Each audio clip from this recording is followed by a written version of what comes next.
Welcome to what's become my home office now that we've moved to online education at my district. So I spend a lot of time here at this chair recording videos similar to this. And in this video, I'll be taking you through a little tour of my e-portfolio that I've been creating this semester in MIT 885.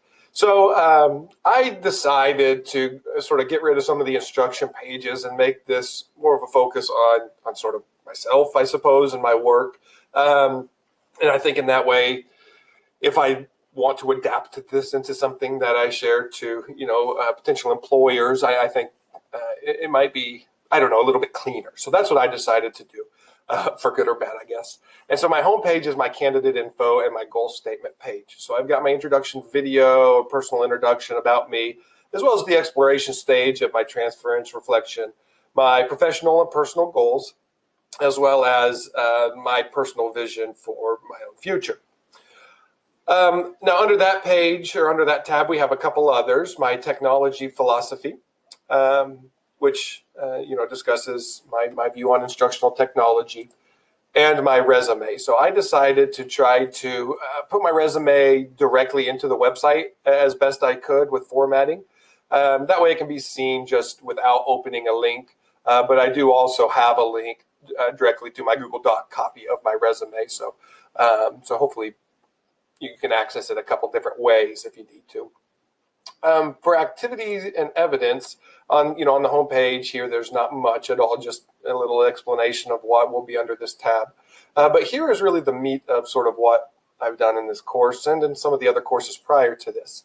So, one of the big assignments that we completed was the professional development plan. And this is something that I built off of my district's needs. Some of the stuff we're sort of doing already, and others I think would be beneficial to us without adding costs or additional professional development time, which is something that, realistically at my district, we'd have to jump through some hurdles to get. Now, it's put directly onto the webpage here and hopefully easy to read.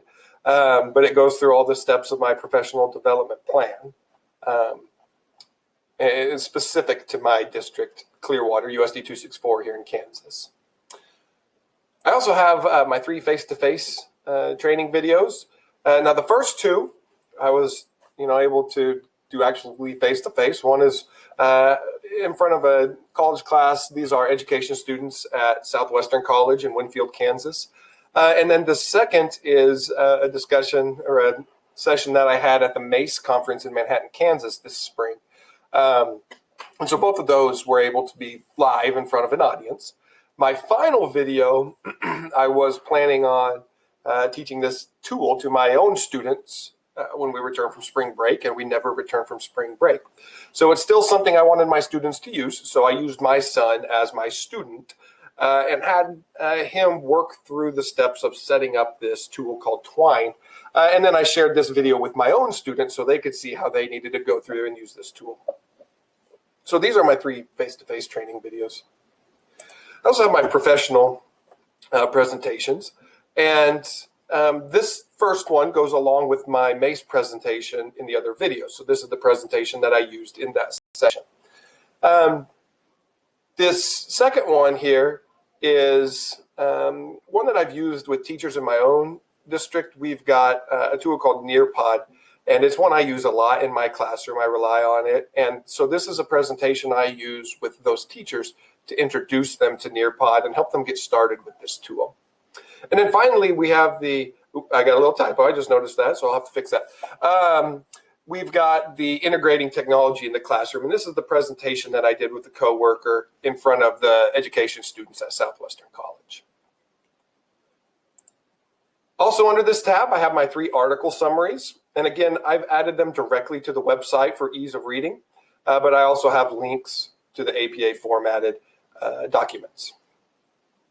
And then finally, my extra resources. And I tried to put in as many as I could here, at least as many that sort of showed off some different skills. So, building flowchart and visuals, animated videos, screencast videos from Google Slides. So just a wide variety of stuff, as well as a website here at the bottom. So this, I think, shows what I've worked on, not just in this class, but throughout this whole this whole program of instructional technology.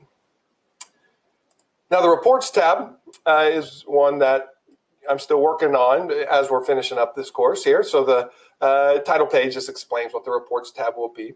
I have not had my faculty review yet, so this page is still just the generic form. But the peer reviews, I have been lucky enough to have incredible peers work with me and help me throughout this process. So I've got their reviews of my e-portfolio here on this page. 2 from classmates in this course, and then 1 from a coworker who I teach with. And finally, my reflection page. I've got my transference reflection on here. Now, it is not fully completed yet. I'm waiting on the synthesis stage until everything's wrapped up. And of course, my tour video I'm recording right now, so this will be added shortly. But this is my e-portfolio. I hope it displays who I am as a graduate candidate and as hopefully a candidate for future jobs. See you later.